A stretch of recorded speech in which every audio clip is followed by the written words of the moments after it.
a man sits on the witness stand. He is being accused of terrible crimes. And as he makes a feeble attempt to explain his whereabouts when all of the terrible crimes were committed, the prosecuting attorney, one by one, ends up parading everybody that's near and dear to him, or at least he thought, before the court, and they each give testimony that will ensure this old boy goes away for the rest of his life. The information that's provided relative to the crimes that he's committed is substantiated by his wife, by his mom and his daddy, by his 3 kids, by his golfing buddies, by his business partner, by just about everybody he knows. And when the trial is nearly concluded, it is a grand slam for the prosecuting attorney. Because the ones that one would naturally expect to be friends of the one being accused have so testified, then there is no doubt whatsoever but that he is guilty. And that's what we started doing this morning in a way in which we are allowing those who are providing us with testimony about evolution to be those who are supposedly the friends of evolution. That is, those who are themselves evolutionists. And in their atheistic tendencies, and as it is the case that so many times, when you provide piles of information, whether it be from your writings or whether it be from the lectures that you have given or whatever, then somewhere in all of that material, you just might slip up and tell the truth. And it is in those times in which the evolutionist has slipped up and told the truth that we find the true nature of this false system of looking at things. And that is what we will seek to conclude this evening. I'm not going to go back and preach this morning's lesson because it was already 45 minutes. So if we can do service to the rest of this lesson, then hopefully we'll be out before tomorrow morning very late and all. We're going to pick up where we concluded this morning, and that is we were quoting from a fellow, and we never did mention his name. I told you his name was listed on the next page. His name is Fred. Sir Fred Hoyle, and he's done a great disservice to the name Fred by being an evolutionist, but nonetheless, we have a quotation that we concluded with this morning in which he posed this scenario, and that is, he called upon all those who would like to have us believe, and not only us believe, but would like for the 7th and 8th grade kids that are starting school tomorrow, or the teenagers that are starting to high school tomorrow, or the college students that have already been in school or will be starting to school soon, or if you happen to be watching the educational channel, want us to swallow it like a hook, line, and sinker, is that we are at the end result of what began a long time ago in some ooze and slime. And from the ooze and slime, no life whatsoever. If you put the right amount of non-life materials together and maybe throw in a lightning bolt here and a little bit of gas here, and then presto changeo, you'll come up alive. But what he presented in this possibility was that do that and wait about a year and then come back and see if you even have a single solitary amino acid. He said, I'll just save you some time. You won't. You won't have an amino acid. You won't have anything that even looks like it's going to turn into an amino acid. You're going to start off with goop and you're going to end up with goop. He says, I know that's the case because if it could have been done, it would have been done a long time ago. But it hasn't been done. It's because it's not going to be done. That, friends, is very, very unscientific, if you ask me. And I know I'm not a scientist. But as we look at some of these scientists in their moments of candor, then we will use their information against themselves, and let's take it from that standpoint. If that is the origin of life, and how many times have we used this possibility? In order for evolution to be true, first and foremost, something had to come from nothing. Somebody says, well, that's ridiculous. Everybody knows something don't come from nothing. I mean, that's been proved time and time again down through history. Something cannot come from nothing. It's not going to happen. Well, let's just suppose that we grant the evolutionist, we'll let him get his something from nothing. In his something from nothing, now he still has not got his evolutionary theory all laid out as neat and clean as he thinks he does. Because at some point in time, in his monstrosity of developmental systems here, then he's going to have at some point in time, either a non-human mother giving birth to a human baby. Somebody says, that's why I thought. Or a non-human is transformed into a human. At some point in time. And not only does that have to happen, one of those two scenarios has to happen, but it has to happen for a male and a female around the same time so they can get together. So that we could be here today looking back on it. Who's willing in the scientific community to take the position, yes, I believe that at some point in time, in the vast eons of time in our past, that a non-human mama gave birth to a human baby. I don't know anybody that even claims to be close to science that would take that position. Do you? Well, the only other possibility then is that at some point in time, as an ape was dragging his knuckles through the forest, he picked up his foot, and as he picked up his foot, he was an ape, and when he put his foot down, he was a human. Just like it. And then it happened in close enough proximity that a male or female, it happened to them at the same time. Somebody says, that just doesn't sound feasible. No, it doesn't. But it doesn't have to be filled in our textbooks that our young people are being fed. Concerning that evolving of life, listen to this quotation. And this quotation comes from a man by the name of David Pilbeam. David Pilbeam. Biologists, and I quote, biologists would dearly like to know how modern apes, modern humans, and the various ancestral hominids have evolved from a common ancestor. Unfortunately, the fossil record is somewhat incomplete as far as the hominids are concerned. And it is all but blank for the apes. The best that we can hope for is that more fossils will be found over the next few years which will fit the present gaps in the evidence. How about this? What about until you get the necessary fossils to prove the fossil record that you so desire to be, how about holding off on teaching something that you admit is not so because you don't have any fossil record to support it? How about that? Would that not be the honest thing to do? Would that not be the thing that you would expect someone with credibility to do? Well, I would. But yet, that's just a small bump in the road for those who think they can do what they want to do. Now, I'd have to admit that what they're doing here is they are putting all their marbles in a hope that is not the Bible hope.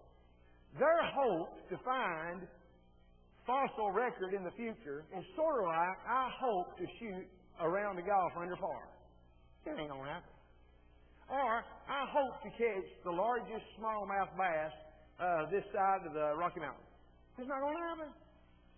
That's not what hope is according to the Scriptures. And yet, that is hope, as the evolutionists would use the term. Notice, and I continue from this man. If you brought a smart scientist from another discipline and showed him the meager evidence we've got, and he's talking about the meager evidence for this fossil record that says apes to man, he would surely say, forget it. There's not enough evidence to go on. Isn't that amazing? If somebody else were to come into this realm in which he is plying his trade and would see the pitiful amount of information that they are basing all of these big, bold statements about, they'd say, forget about it. You don't have enough evidence to do that. Well, why don't that slow them down, sir? The next quotation concerning this same matter of the evolving of life comes from a relatively new book, and the title of the book is called Evolution Without Selection. And the reason why that we're starting to see books similar to this book here is because of the failure to be able to answer the questions that are being raised like we're raising here tonight. Give us some facts. If you want us to believe in something, give us a reason to believe it. Don't just say, believe it because I said so. Give us a reason to believe what you want us to believe. And here's a quotation from that book. The interpretation of evolution is in a state of upheaval.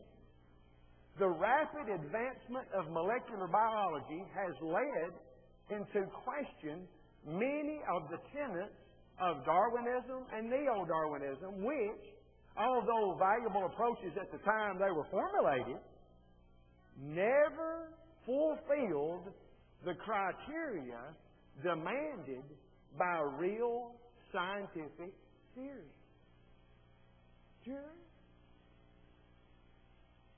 While they were earth-shaking when they were first stated, they never did put up what they said they were going to put up.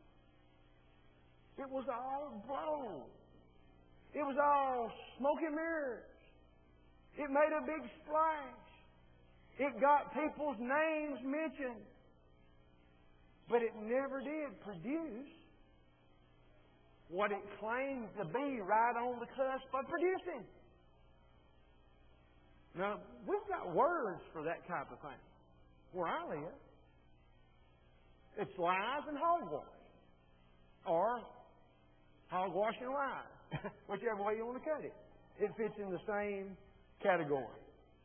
Now, here they are admitting that evolutionary theory doesn't even meet their own criteria for what a theory is supposed to be. And yet when they admit that it does not even meet their own criteria as to what a theory is supposed to be, or a hypothesis is supposed to be, and then they want to teach it to our children as if it is established fact, something's wrong, folks. Something is terribly wrong. They want to teach as fact to students that which they themselves admit is not really a hypothesis. Here's another quotation. And this comes from a book entitled Darwin on Trial. This man is a paleontologist, evolutionist. His name is Niles Eldridge. And I quote, "We paleontologists have said that the history of life supports the theory of gradual adaptive change, all the while really knowing that it doesn't exist." Admitting all the while that it doesn't exist? Excuse me, if we start to call in question the integrity of some of these guys and gals with advanced degrees and knocking down big bucks, all the while promoting garbage and not fact. Now listen closely to this quote. And this is back to the fellow with the... No, this is not. This is from Jerome Lejeune. The neo-Darwinist is now reaching the point of dignity in the history of science that the Ptolemaic system in astronomy reached long ago. Now, let me do a little bit of explaining to that.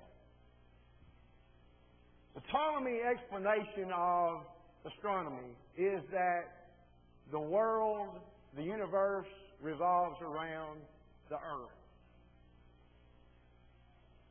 People believe that. That the earth was the center of the universe. And everything else went around the earth. But that's not so. Now, what's this guy saying? He says that Darwinistic theory is in that category now. It was pretty good for a time. But then you learn better and you discard what you know is not right. At least that's what right-thinking people do. We know that it does not work. And that's what he's saying. We know that it does not work. And that is interesting. Because from the actual structure of the chromosome, we can demonstrate that the human species did not come from a progressive humanization of a pre-human. Now, that's just a fanciful way of saying we know from the structure of a human chromosome that a human did not develop from a pre-human, from a monkey. Who said that? Ned in the first grade? No, a world-renowned evolutionist who happens to be a paleontologist.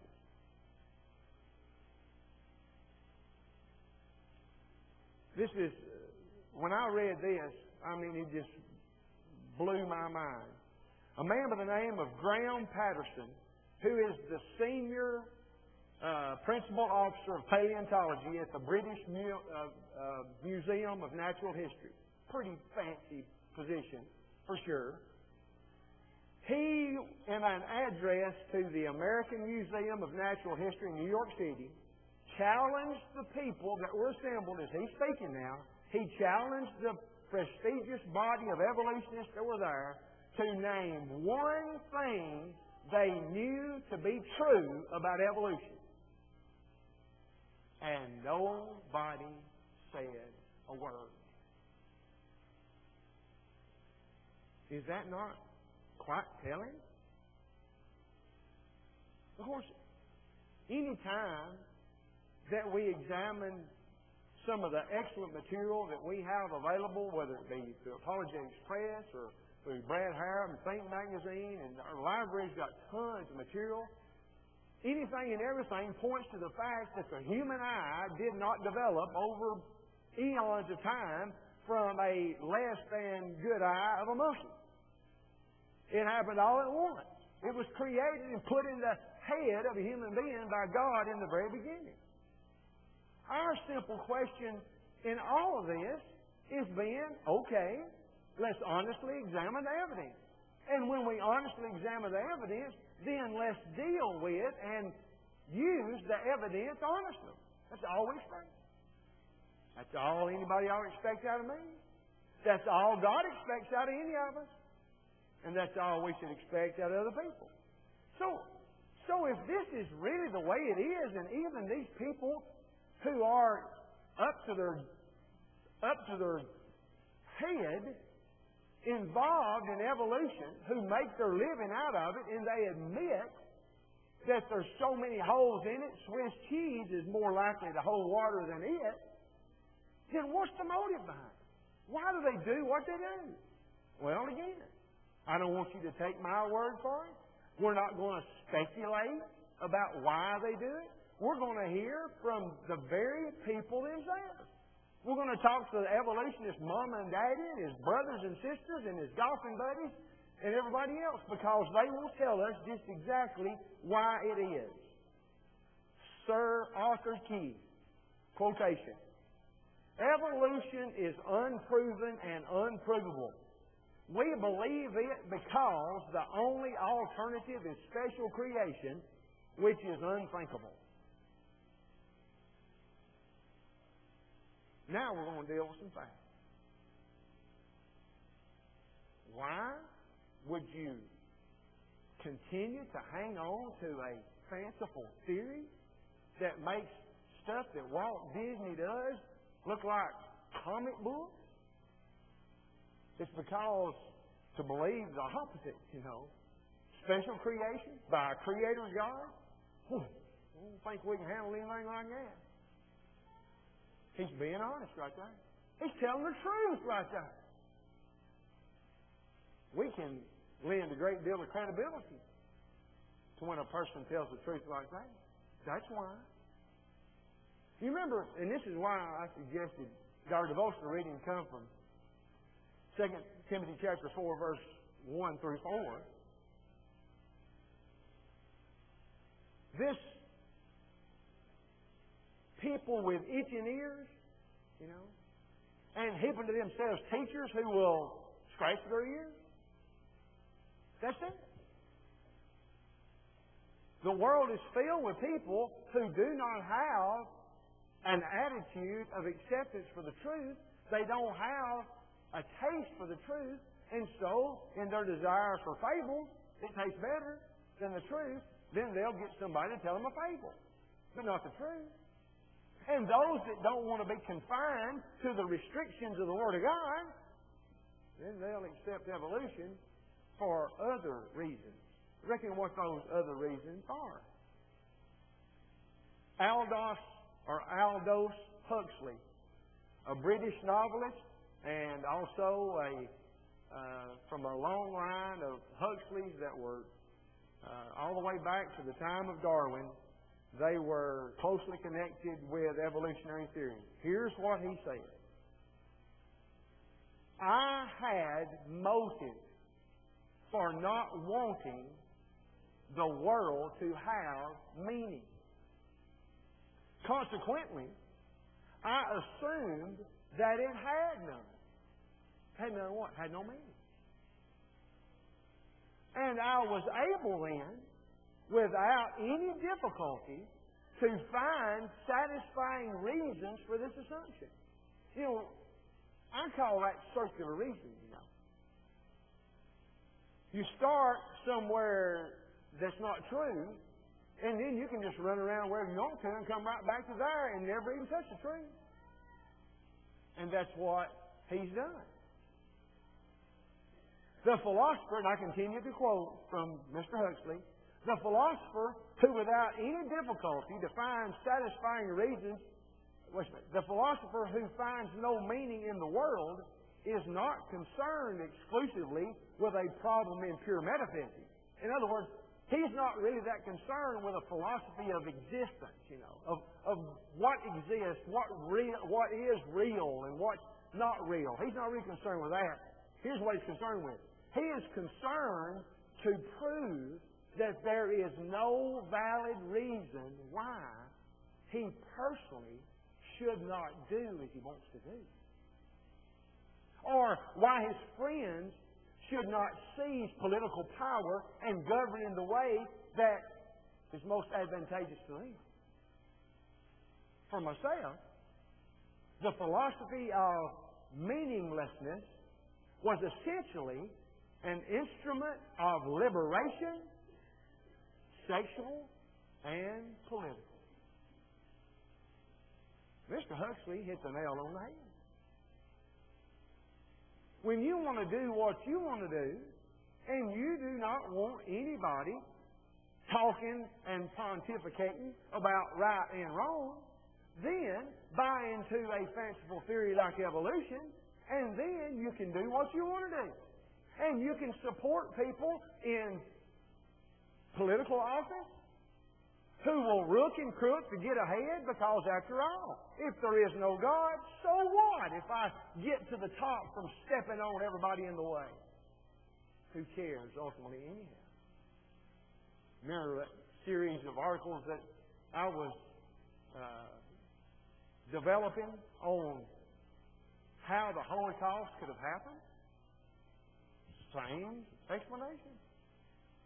How could a lunatic like Hitler run wild over Europe and accomplish what he did in such a short period of time? He was driven by evolutionary theory. You've got to get rid of inferior beings. Now, who does that appeal to? Well, it certainly doesn't appeal to the person that's little. It doesn't appeal to the person who is sickly. It doesn't appeal to the person who has a great difficulty defending himself, does it? Who does it appeal to? It appeals to the egomaniac and the person who's in a powerful position who wants to take advantage of the situation at the expense of everybody else. How many people do you think in the United States of America would lie for evolution to be true?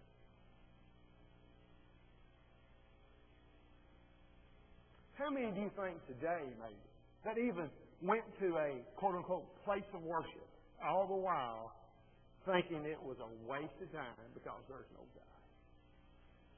Because certainly what they do tomorrow will demonstrate just exactly where their heart was today. Why believe in evolution? What's the motivation? So I can be immoral.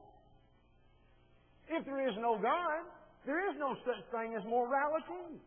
There is no such a thing as right and wrong. That's why did we forget, Romans chapter 1 and the Gentile world refusing to retain God in their knowledge? Now here's another quotation from Julian Huxley, who we quoted from this morning.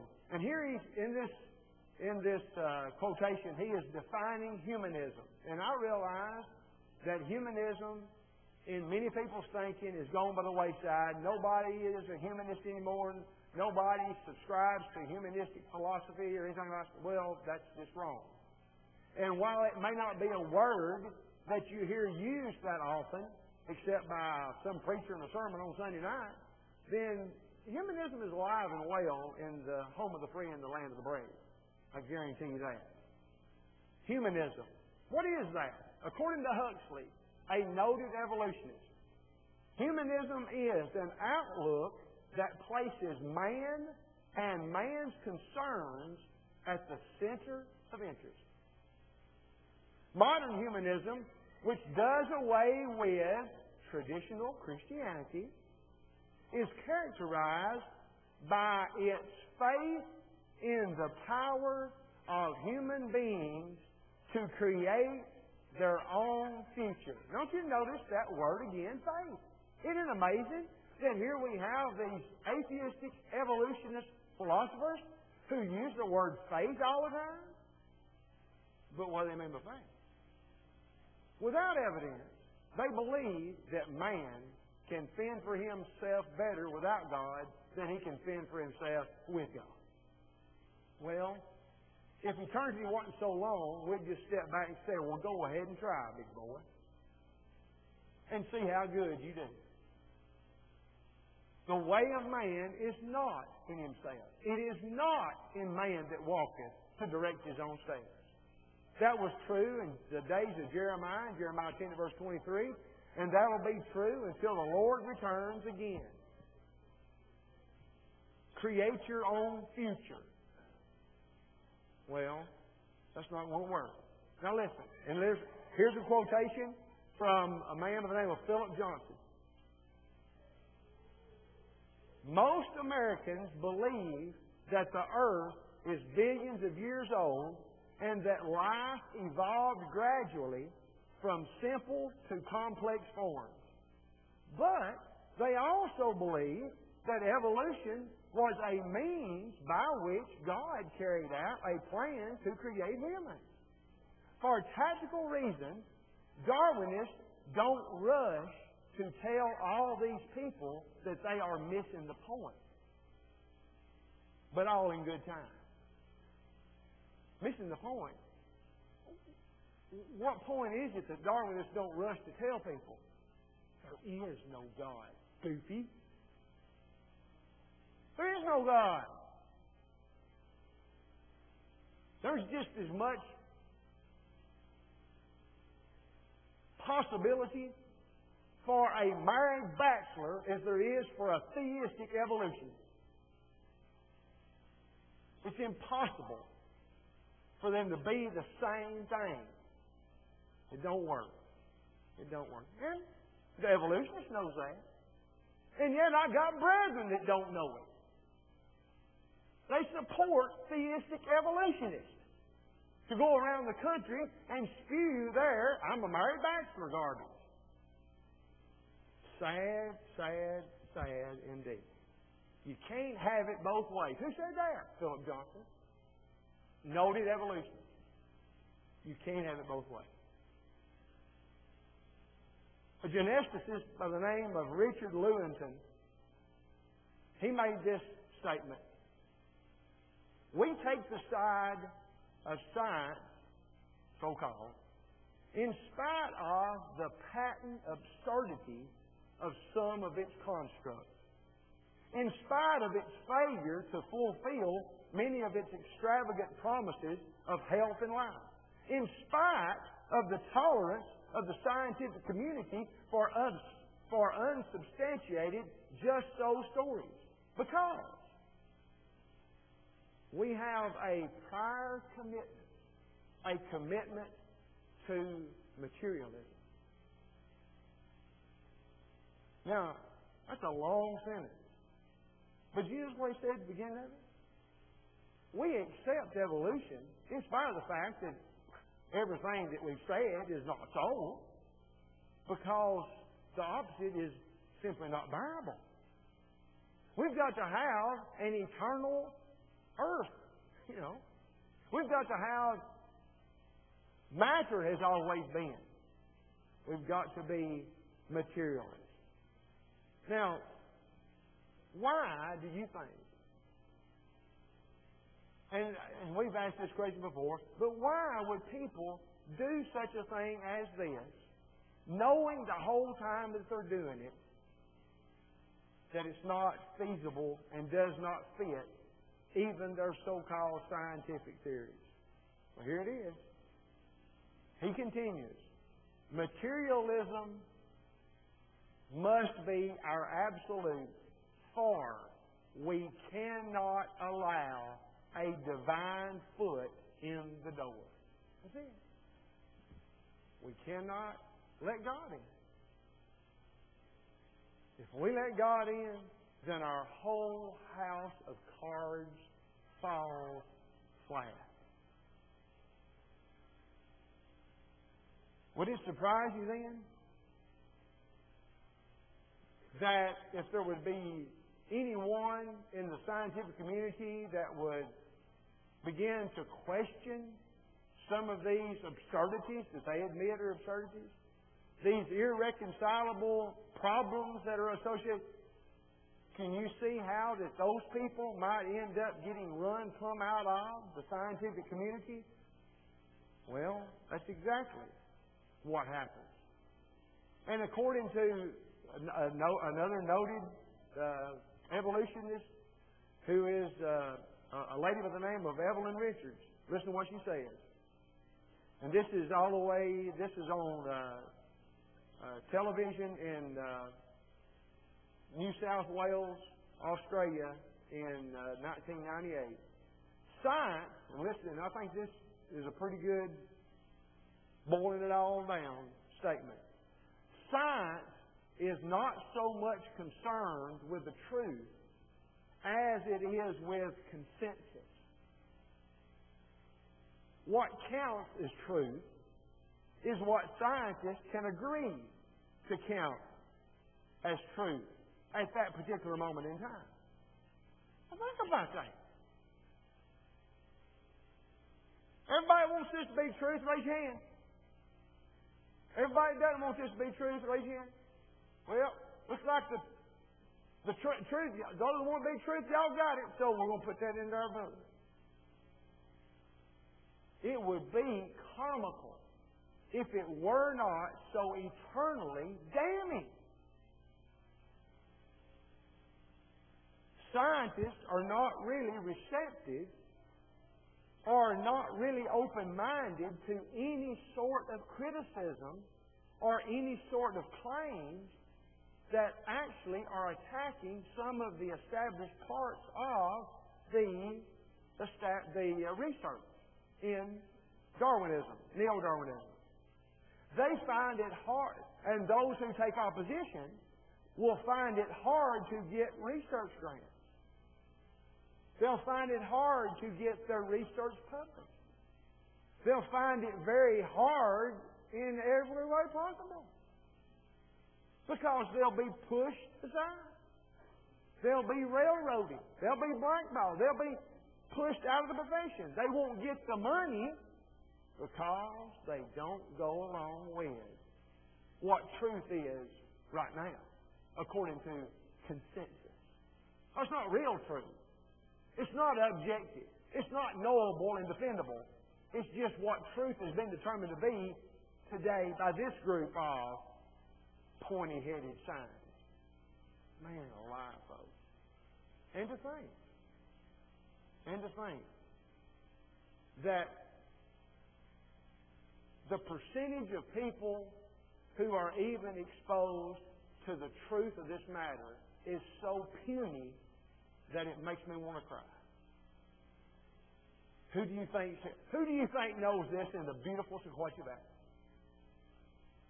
How many of our own brethren realize the absolute void that exists in regards to scientific support for evolution? Not near enough, that's for sure. Is there any bias? To ask is to answer. Richard Dawkins, one of the most profound writers and highly respected in so many different areas for so many years, now knows better. The only problem is he's dead. And in eternity, he is regretting everything that he ever wrote, including this statement right here. And I quote, "It is absolutely safe to say that if you meet somebody who claims not to believe in evolution, that person is ignorant, stupid, or insane, or wicked, but I'd rather not consider that."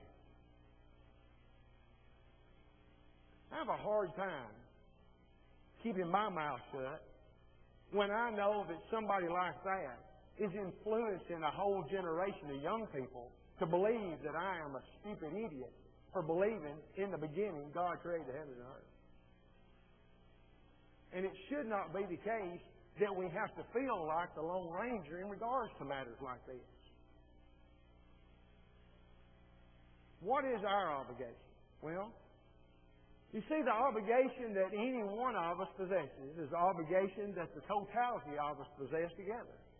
And while we all are not Brad Harrod, we all could scrape up the money to have access to the writings of the Brad Harrods of Brotherhood and use the resources that are available to indoctrinate our children with the truth. And when I use the word indoctrinate, I mean just exactly what that word says. It means put the doctrine in. And the doctrine we're putting in is not consensus, what some scientists have decided this year. The doctrine that we're putting in is the truth of Almighty God, which is absolutely essential to believe and obey if we want to be saved eternally.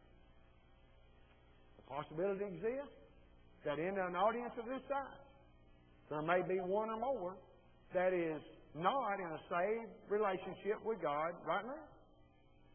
If you are outside of Christ, without God and without hope in this world, take seriously the way an inspired man like the Apostle Paul would describe that absence of a good spiritual relationship that exists without God and without hope in this world. That sounds like a desperate strait that someone will be in. And yet that describes everyone that is not a child of God.